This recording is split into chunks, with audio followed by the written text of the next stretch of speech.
বেরি দিলে কি আর কাউরে বান্দা রাখা যায়?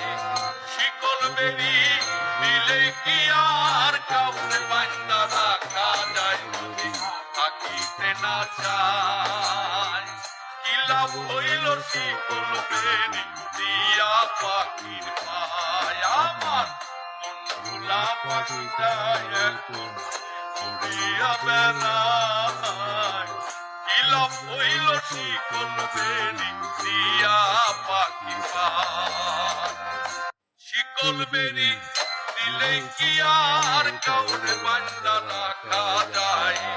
শিকল বেরি দিলে কি আর কাউরে বান্দা রাখা যায়? যদি থাকিতে না চায় কি লাভ হইল শিকল বেরি দিয়া পাখির পায়? আমার বন্ধুলা পাখিটা এখন উড়িয়া বেড়ায়, কি লাভ হইল শিকল বেরি দিয়া পাখির পায়?